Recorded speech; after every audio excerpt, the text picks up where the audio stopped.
Hey guys, it's Gaijin Hunter here, and as you know right now the Tokyo Game Show 2015 is going on here in Japan, and I managed to go on Thursday for business day, and I was able to check out not only Monster Hunter Cross, but also Monster Hunter Stories.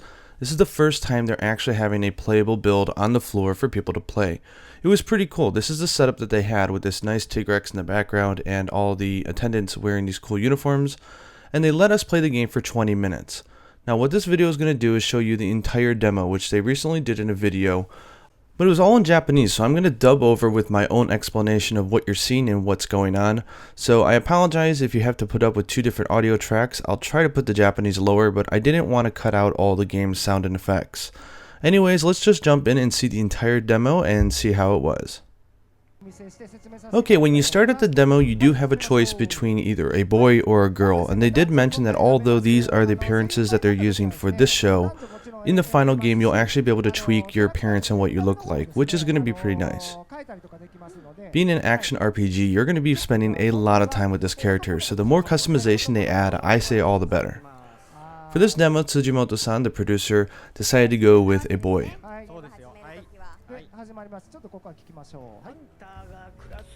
So this is just a small intro. I'll just let you listen here. I put my English subtitles on the bottom.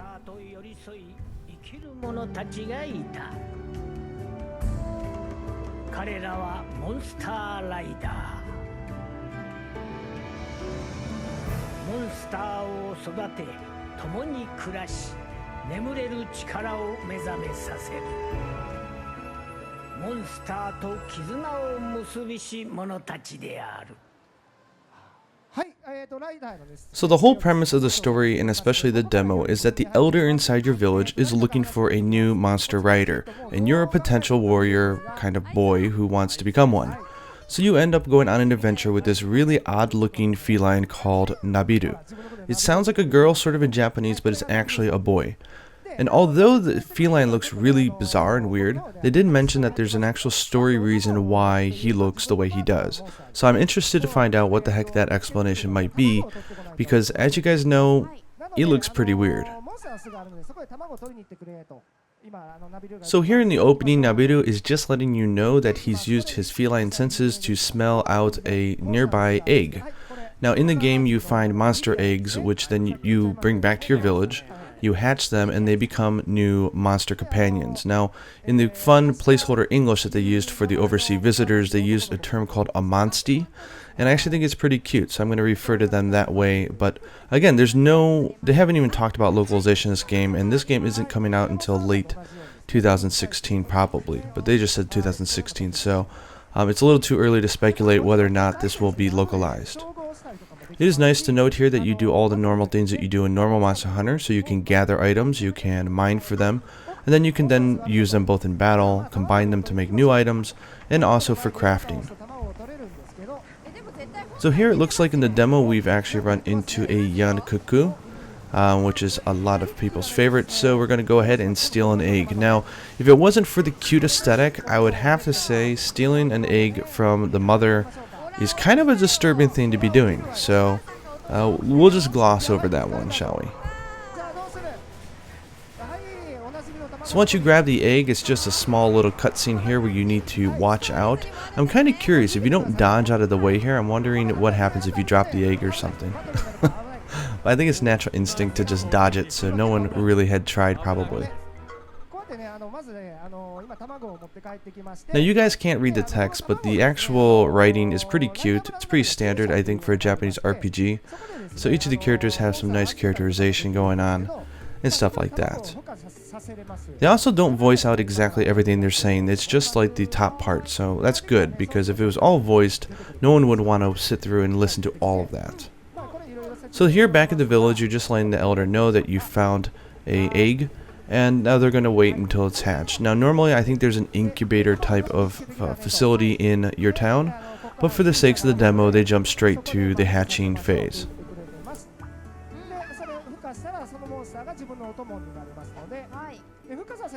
Now once the egg is ready to be hatched, it takes a few taps on the touch screen or the A button to then break it open. You see little things here saying stuff like attack power +1, defense +1, which is kind of neat. I'm kind of curious the system behind that and how you might be able to raise a baby monster that starts with higher stats. So it looks like they got the baby Yankuku. Now in the demo, you can actually get, it's random. You could get the Velocidrome, or you can get kinda lucky and get the Kongalala. And if you get really lucky, you get the Yankuku, which I happen to get in my demo as well, which was really cool.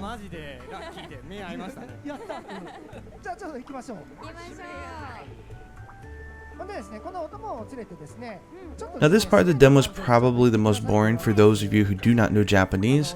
This is just an area where he tells you before you're ready to go out to your dungeon he calls it like a trial, you know, like a challenge to become a monster rider.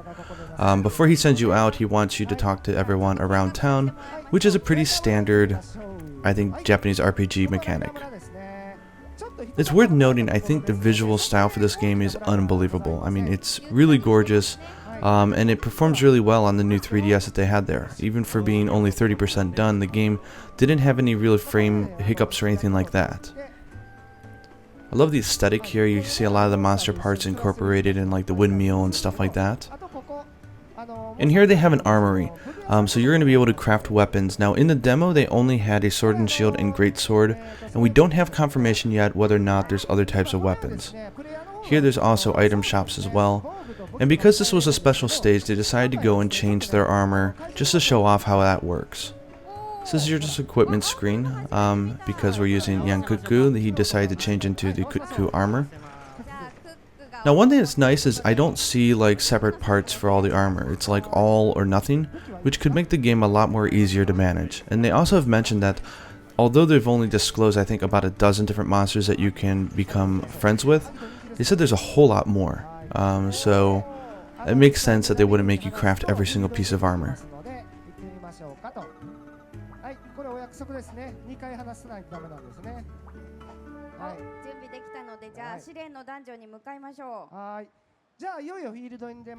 Okay, so now we're heading out to the world map field for the first time. Now it looks like it's pretty open world, like you have a full 360-degree viewpoint. You can run around with or without your monster, and then you can ride them as well if you go up to them and press the Y button. Now they have mentioned that on the world map like this, there's going to be a lot of areas that you normally can't reach. For example, if there's a large area on top of a hill with vines, if you had the Kongalala and you were on top of him, then you could climb up it and get to a dungeon. You'll see how that works with Yankuku later as well, and then flying areas and stuff like that. So the monsters that you get will help you unlock areas in the game that you normally couldn't get to. So it works like any other game where if you run into a monster, a battle starts, but you can avoid them if you'd like. This little marker here is just showing you where your first dungeon is.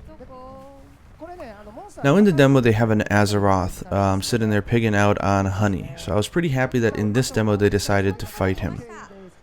You can run right into him, or they're going to do very classy here, which is steal his honey. It's bound to piss him off. And there we go, and it initiates a battle. Now here on the right you'll see the touch screen controls. You have the option of assigning a special skill for your monster to do, a special skill for your hunter to do, or just choosing to attack. Your monster has a personality of its own, so it's not necessarily going to choose the same type of attack you are. But if the two of you manage to pick the same type of attack, you'll do a joint attack, which is pretty cool. So understanding your monster is actually going to be really important for doing combos, and also understanding the monster they're fighting. So here you'll see you can pick your target. It's turn-based, so there's no rush or anything, so that's kind of nice. The idea is that you only have three types of attacks: a power attack, a technique attack, or a speed attack. And it's up to you to look at the monster and think, okay, does the Azeroth use tricky attacks and skills? Probably not. Is it a really fast-moving attacker? Not really. So it's more likely to be going to use a power attack. Now, of course, there's some monsters, if you know them when they get enraged, they might, get really fast, like a Rathalos, so maybe they'll start doing speed attacks. But for now, it's safe to assume the Azeroth is going to do power. So if you do a speed, you'll win out, and instead of it hitting you, you'll hit it. And it's kind of like a rock, paper, scissors type of deal. It's very easy, actually.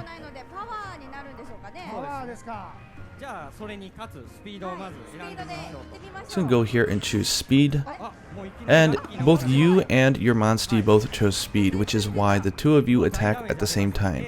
If he chooses something that you don't want to do, then you end up doing a different attack. Now we see here that the Ian Cuckoo has chosen to do a technique attack, so it's up to you whether you want to align with it to do a different type of attack, or if you want, you can assign different skills for each one of you to use.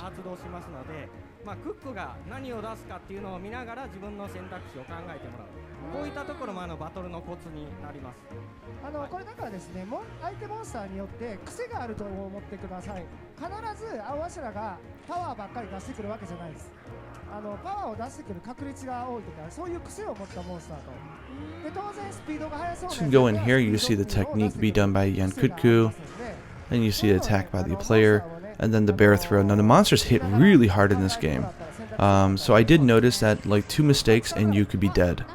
And sometimes the monsters like to see which one is stronger. It's just a nice fun button mashing game to see who wins out. But that's it. I mean, it's very simple in its roots, but it does have a lot of signs of promise of becoming deeper. So I was pretty pleased with how the battle system played out. You'll see later, you end up getting a little upset when you notice your monster getting, smacked around and hit by another monster. So I think the fact that it's an RPG and that you're going to be fighting alongside your monster, the amount of affinity and the amount of care that you put into your monsters is going to go pretty high. Okay, so for the sake of the demo, instead of hunting a bunch of random monsters, the producer Tsujimoto-san decided to just rush to the dungeon so they could see the boss. But you could sit here and there's eodromes and other type of monsters that you could grind as well.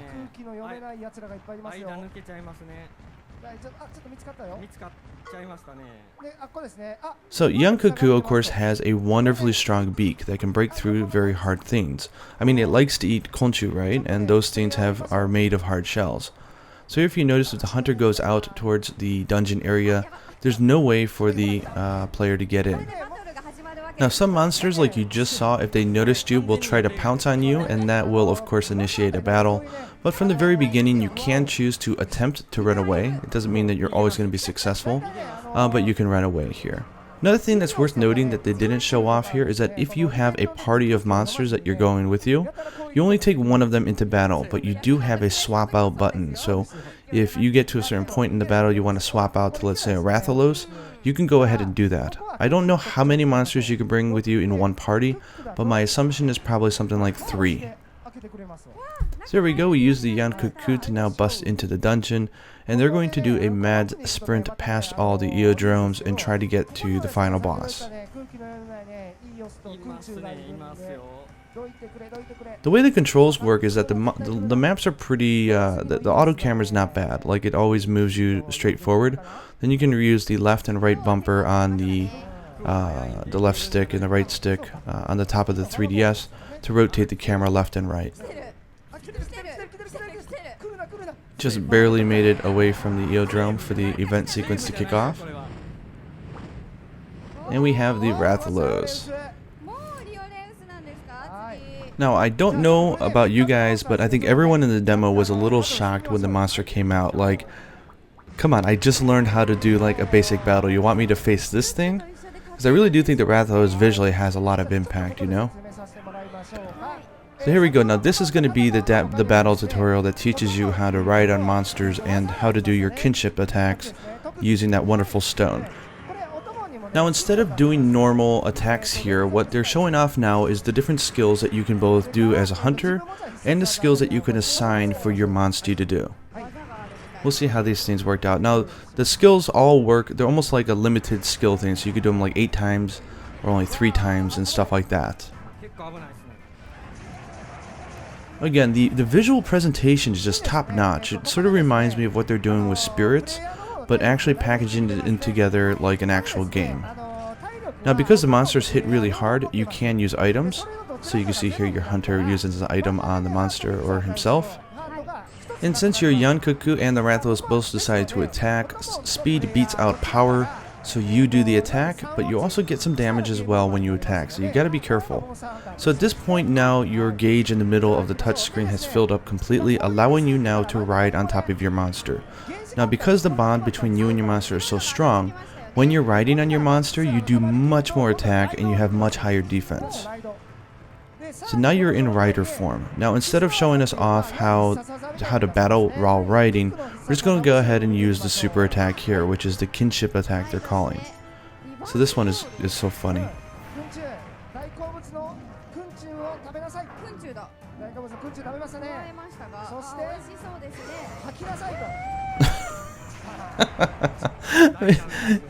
The Konchi come out, he eats them, and then your player smacks in the back of the head, which gets him to spit them out as fireballs. That's brilliant. Now the Kongolala one is also really funny as well. Like your hunter is like throwing like dozens and dozens of mushrooms in front of the Kongolala, who then eats them all and does a massive fart on the monster. So again, they've done a really good job at capturing, I think, the visual allure of the monsters.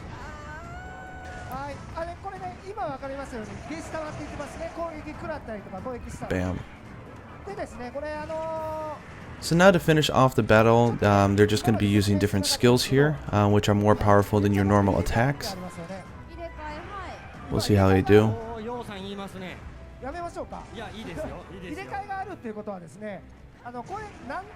Now, I played with the sword and shield, not the great sword, and I found it pretty fun. You had a whole bunch of different attacks which echoed the type of stuff that you can do in the main game. There we go, Young Cuckoo, man, bringing it home. And they're going to go ahead and do the riot attack one more time because the gauge has filled up. So let's see that awesome attack one more time.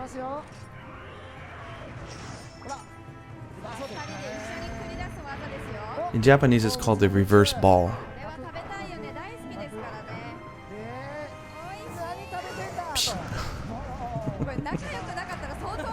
So funny.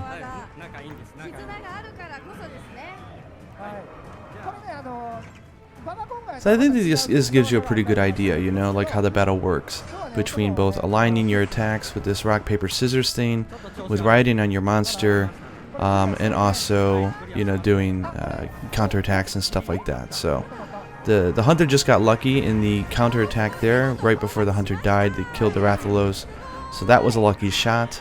But that's it. That's the demo that they had here on the floor, and it takes roughly about 15 minutes to get through that demo. If you want to talk to all the different villagers, you could end up spending up to 20.